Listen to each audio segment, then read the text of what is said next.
Welcome to the Politics Chicks podcast. I'm Christy Branham. And I'm Monica Healy. Today we're joined by Trina Swanson, who's running to represent Minnesota's 8th Congressional District against Pete Stauber. Trina's campaign centers on one clear idea: opportunity at home, affordability, stability, and strong communities. She's focused on lowering costs for working families, strengthening unions, making college and trade schools more accessible, and ensuring corporations pay their fair share so that the middle class isn't left holding the bag. Healthcare is a major priority for Trina, from pushing toward Medicare for all to securing immediate wins like lowering prescription drug costs and challenging powerful medical conglomerates. With 20 years as a senior USCIS official, that's United States Citizenship and Immigration Services, including service abroad in Frankfurt and Nairobi, Trina brings deep expertise in immigration and foreign policy. She's running to deliver practical reform rooted in American values to make sure Minnesota families have real opportunity right here at home. Thanks for coming on the show. Welcome to the show, Trina. Thank you. Hey, we're excited to have you here. Trina, can you tell us and our listeners about yourself so they can get to know you a little better?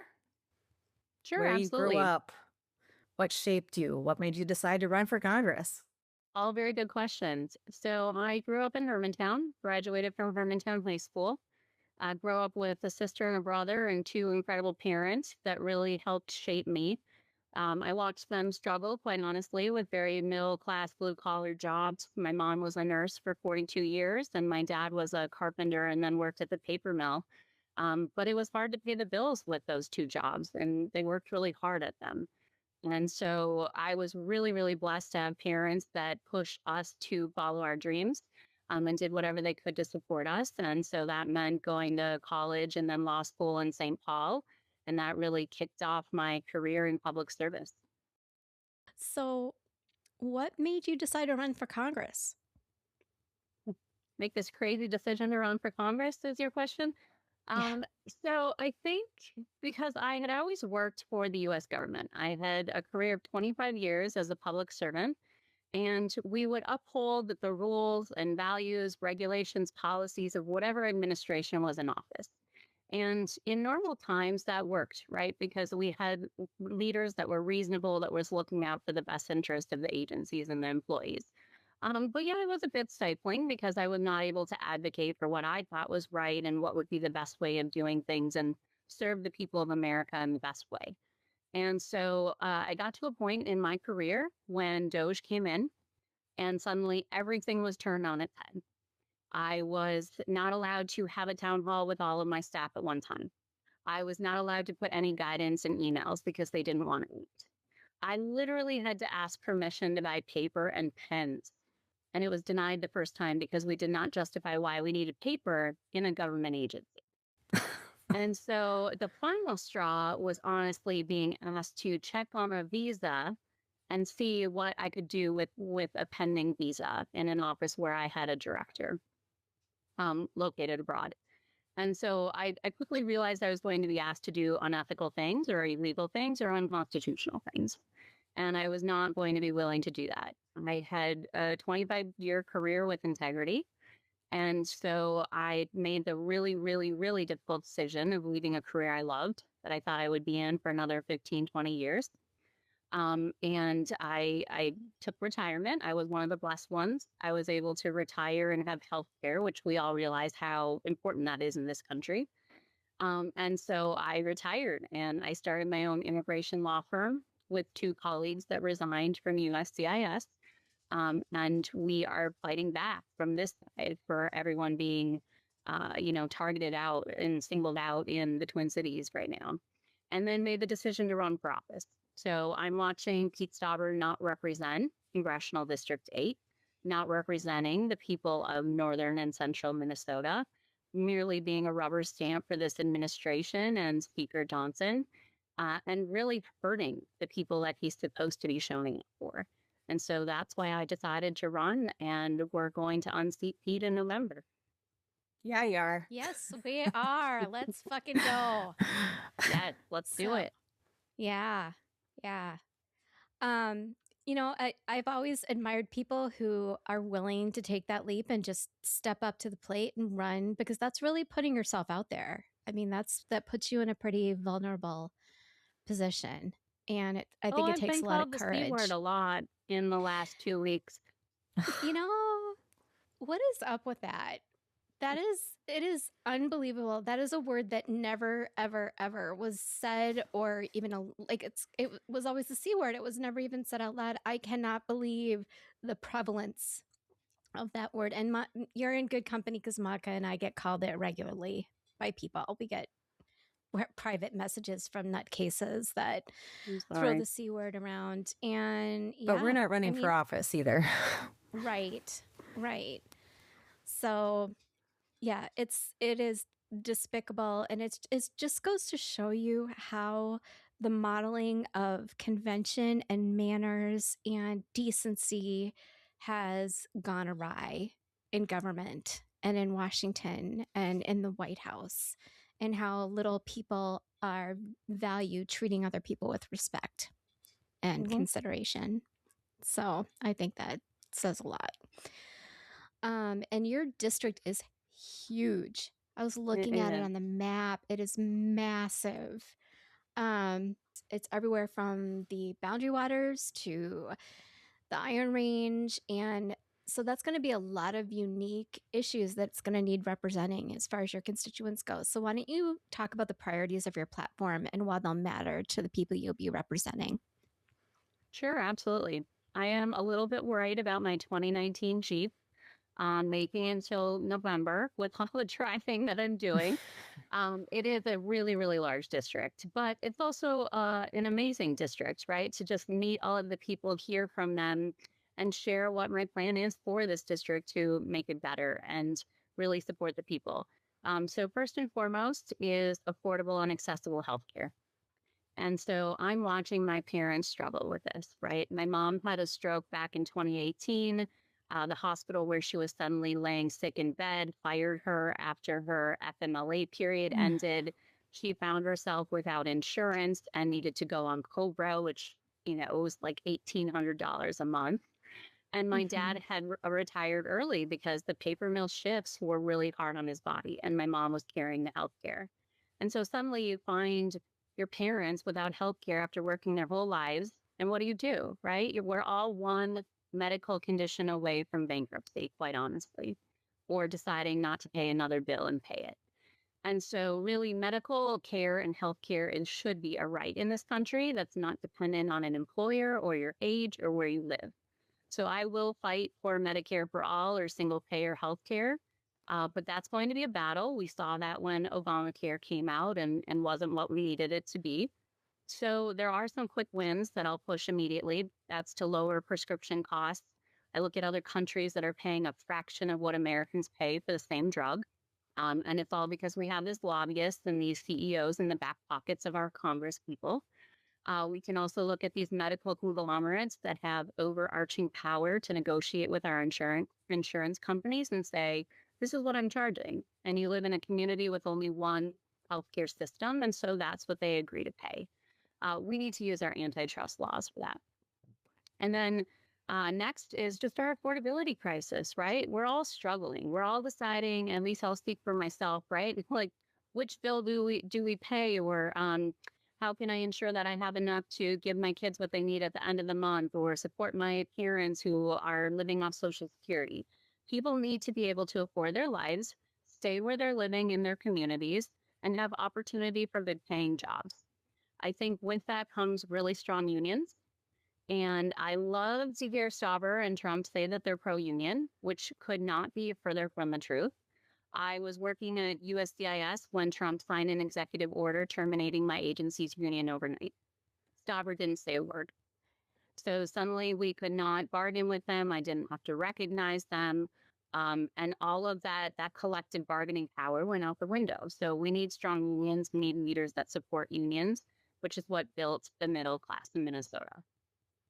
Next is having affordable secondary education. I really think education is our way out of poverty.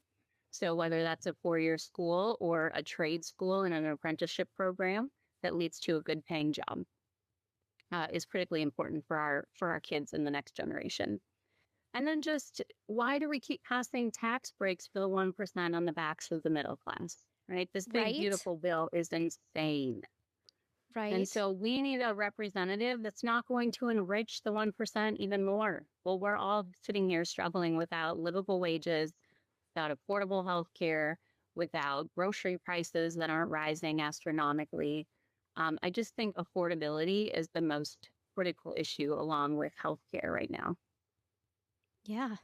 Yeah, and just a touch on education. My daughter started off her post-secondary education at a community college and got her associates, and now she's transferring to MCAD next year, Minneapolis College of Art and Design. $50,000 a year for her to go there. Insane. It's I mean, insane. just But she wants to education. follow her dream, right? Like we should be Exactly. able to do that. Exactly. We should be able to, and we should be able to say to them, if this is what you want to do, then we'll make it work. And it was, luckily, she qualified for scholarships, but not everybody is that lucky. Yeah. And yeah, I think that It, education is a right. It's not a privilege. And So I as agree. a I as think a it should all 30 be free. and looking at K through 12 as a 30-year public school teacher, I appreciate your advocacy for unions because I look across the border at Wisconsin and how that has become a right to work state, and the labor unions have been dismantled. And I know countless educators from Wisconsin whose working conditions have deteriorated, their benefits have fallen. So I appreciate that very much. No, and I yeah, think it's critically important. I don't think a lot of people realize just how important unions are for people like teachers and healthcare workers. And I did a lot of research for on Project 2025 last year. And one of the first things in Project 2025 was that they were going to get rid of the unions in the federal government. Like that was one of the key first steps that was going to happen. So why don't you talk a little bit about what unions do for the community and what they do for their members to help support them? Absolutely. Absolutely. I mean, it started with my upbringing, right? Watching my parents and listening to them talk and seeing how critical it was that they had that union representation to be able to negotiate for fair wages and for benefits. And when my dad moved to the paper mill because it offered more stability, he didn't have a union there. And they tried to bring the union in and they actually voted it down. And he felt the impact when they kept selling the paper mill of not having that strong union to be able to negotiate with these foreign corporations that were coming in to run it. And so when I joined USCIS, I quickly joined the union, thought it was very important. And then, of course, when I became a manager, I wasn't able to be in the union anymore, but I played a critical role in negotiating with the union. And when I ran our office in Minneapolis for 2 years, I'm incredibly proud to say I didn't have a single union grievance that was filed against me because I took my responsibility very seriously to inform the union, to negotiate with the union, to ensure that what I wanted to institute in that office complied with that bargaining agreement and was fair for employees. And so that just pushes leadership and management to ensure that they are leading with integrity, that they are negotiating with leadership of the workforce and those union heads, and ensuring that things are complying with what they've put in place as how they're going to run their shop. So it increases the wages for all of us. And it also ensures a level playing field when um, bidding on contracts and things like that, when you have PLAs in place. And it just ensures that everyone has that better quality of life. You mentioned foreign corporations related to your dad and how hard that is to fight from like a paper mill standpoint. And the district that you will represent includes the Boundary Waters, and we're looking at Mhm. foreign corporations coming in there too. Do you want to speak to that at all? I would love to. I found it insane that we have a representative that is pushing, pushing, pushing. What, let's be honest, he hasn't put forward a lot of bills or pushed a lot of legislation through, but he's pushing to lift this ban on mining in the BWCA for a foreign company to come in to take whatever minerals they want, to ship them all to China to be smelted, which, by the way, China's, if not our greatest, one of our greatest national security risks. For what? For what? how is that benefiting the people of Minnesota? We're going to pay more for those minerals to buy them back from China after they're smelted, if China will even sell them to us. By the way, with the tariffs that, we may or may not have in place at that time. Right.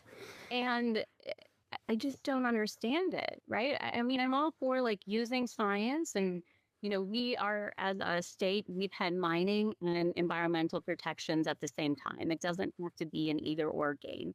And mining is critical to our identity. It's shaped who we are in Iron Range and in other places in Minnesota, played a major part in World War II and what we did and what we offer towards that.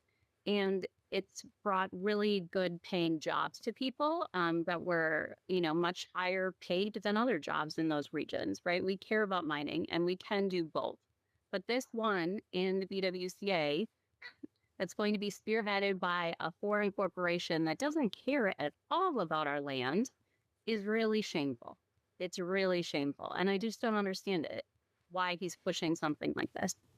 And for people who don't know or are not from Minnesota, the Boundary Waters it's a major tourist area. Like tourism is huge up there. And the mining is going to really and it's a lot of mom and pop shops like in Ely, where it's little local businesses that, like there's a little fudge shop in Ely and there's a bunch of little cute stores along the streets as on the way up to the Boundary Waters.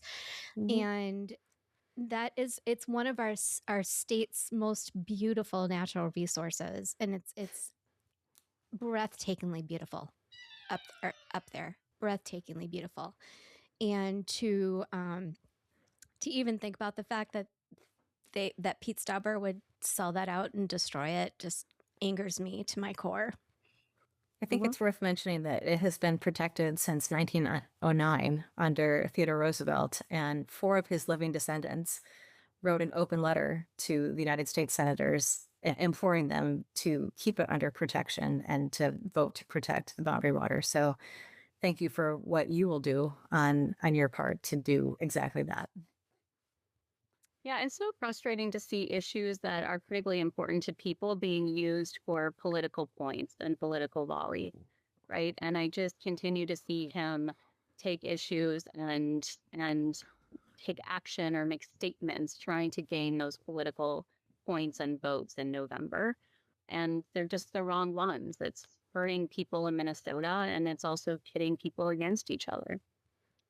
Well, and what pisses me off is that he and Emmer and Fishbach and Finstead are all selling this state out. They're selling out their constituents to garner favor with the White House and with Mike Johnson. And that if that does not enrage you, it absolutely should, especially as a Minnesotan. It should enrage you because they're not voting for with your best interest in mind. They're voting with their own best interest in mind and what's going to save their hides. And they're voting from a place of fear. And when you govern from a place of fear, none of the decisions that that people make are level-headed or well thought out.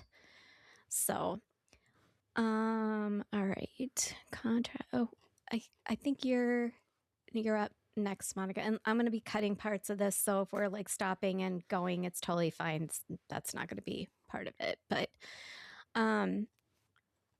what is next? It's the contrast to Pete Stauber's hard MAGA line, right? Yeah. Okay. Ready? Yep. Pete Stauber is pretty much in Trump's back pocket. His voting record certainly indicates that, taking a hard MAGA line. And you would certainly be a contrast to that. Can you talk to what you would do to offer your district as a Minnesotan and a representative in Washington? Absolutely. I think it's been so disappointing for so many people here to watch this transition and transformation because he did grow up here, right? His family's here. He lives in the same town as me. I'm a mile from his office here. And people are really disappointed to see him time and time again vote just what the administration or the speaker wants. And I think the other thing that's very disappointing is how much hateful rhetoric and speech and memes and posts he put out there. So I remember waking up on the last Thanksgiving and he had a meme that was vilifying immigrants at the border. And it's like you woke up on Thanksgiving and this is what you thought was a good thing to post on your Facebook. And so for me, my campaign is not going to be about, uh, attacking Pete Stauber or bringing negativity into this world because there's enough of it. It's going to be talking about what I will do as a representative, what I bring to the table, and how I will solve problems. And I think Americans and Minnesotans in particular are just hungry to get back to a place where we can speak with our neighbors again, right? We don't have to be us versus them. We don't have to take this hard line. We instead can say, all right, here's a problem. Let's come to the table. Let's talk it through. And then let's find a solution that works for the greatest number of people in Minnesota. We have more in common than we have that separates us, for sure. Yes. We absolutely do. Yes. And decency, right? Yeah. I think it's time that we just step back to a place where we respect decency and we treat each other like we're human beings, like the other person that you're talking to is a human being. Absolutely. Okay. Yeah. So you know that we're also supporting Doug Chapin, who's challenging Representative Tom Emmer in District 6. And we've talked to Doug, and then we also brought this up to you in a previous conversation about the fact that you all have this opportunity to run as a team, like Minnesota's dream team. You're going to go to Washington and you are going to turn Washington upside down and doing what you can to support each other during the campaign. And how do you feel like that can benefit you, that it can benefit Doug, that it can benefit other candidates like Jake Johnson, who is running for Finstead's seat? How do you see that working out? Because I think it's fabulous. And I told Doug that I would be happy to design team jerseys for everybody. I would love that. I will wear the team jersey. Team Minnesota. Team Minnesota.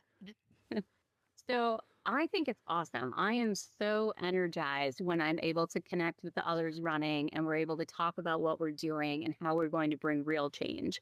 I met Doug in person for the first time on Friday night.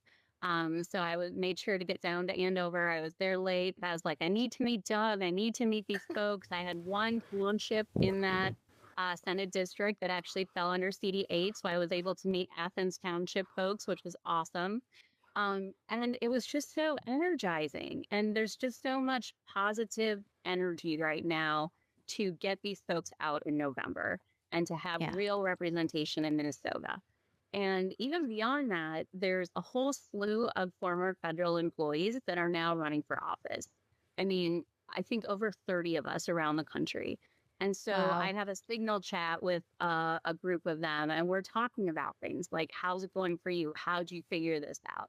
And by and large, like none of us have any campaign experience, right? Because we were under the Hatch Act and there were a lot of limitations on what we could do in terms of elections and even helping on campaigns. And so we're all trying to like figure this out. How did you hire this media firm and what worked for you? But the exciting part is like once we all get elected, right, we're going to be in there and be this freshman class that can come together and make real change right away. And we'll be able to have those relationships that we've already established before even making it to the Capitol. So I'm really excited about that. Well, we talked in a previous conversation about your experience really makes you ready to hit the ground running.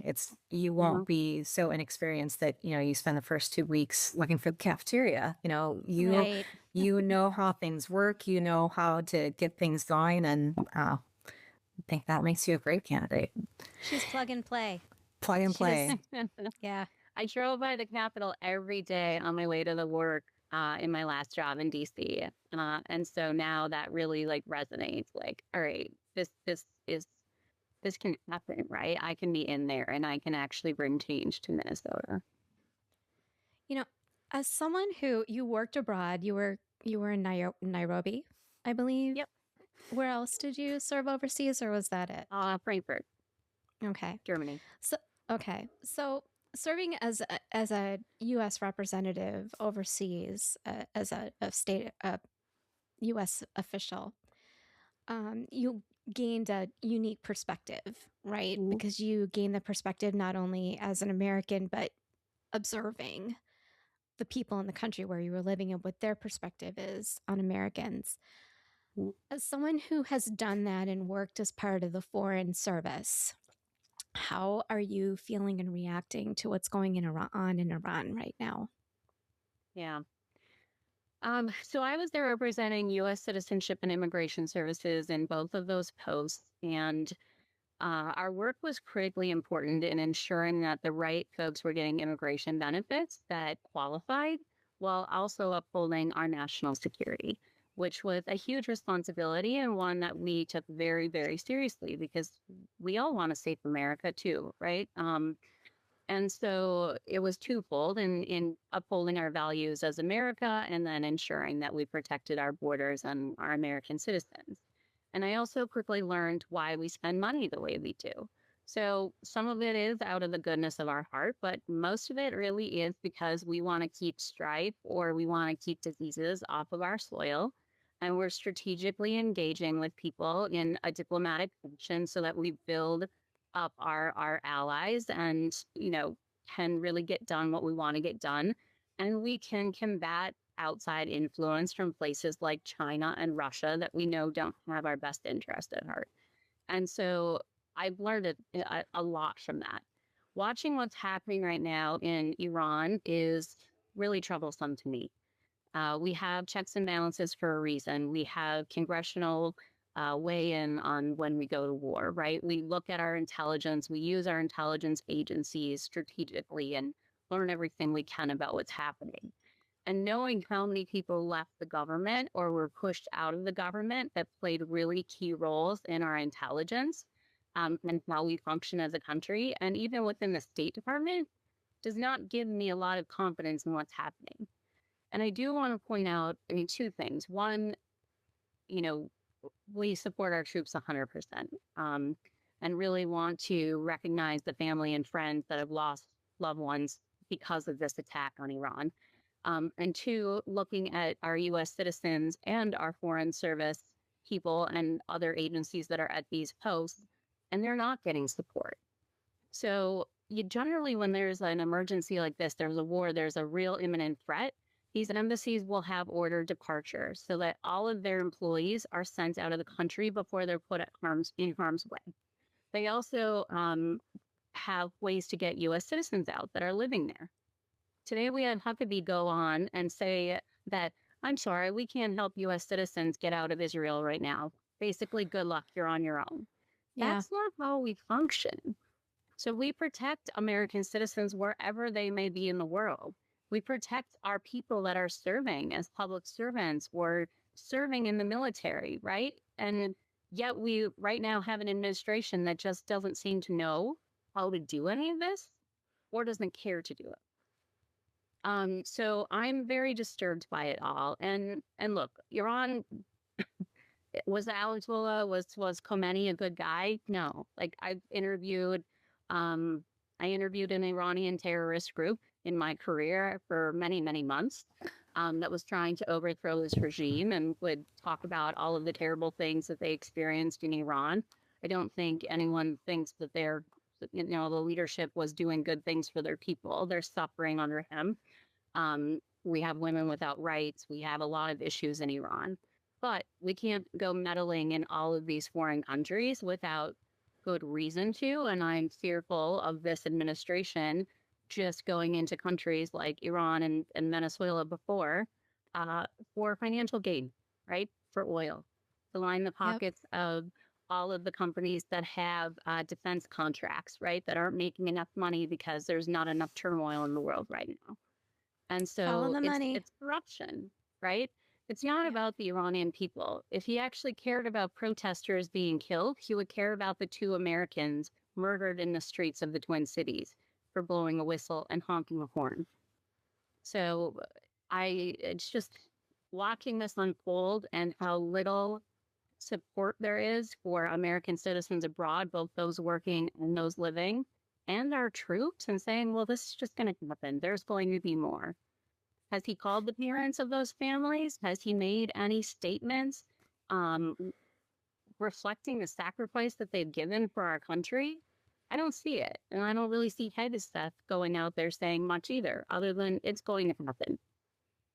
Preach, he sister. Right? No, Amen. he went to a black tie fundraising event on Saturday night. For $1 million a And pop. did his dance. How much a pop? $1 million. Right. Why aren't you in the situation room? Why aren't you at the helm? I mean, that's the other thing, right? We have this situation now where these really classified events are occurring and we don't have leaderships in skips, they're called, right? In secured spaces where you can talk about classified information and you can be on secured phone lines and you can actually talk in detail the intelligence. Are you Instead, on we that have them signal all chat? over. Right? I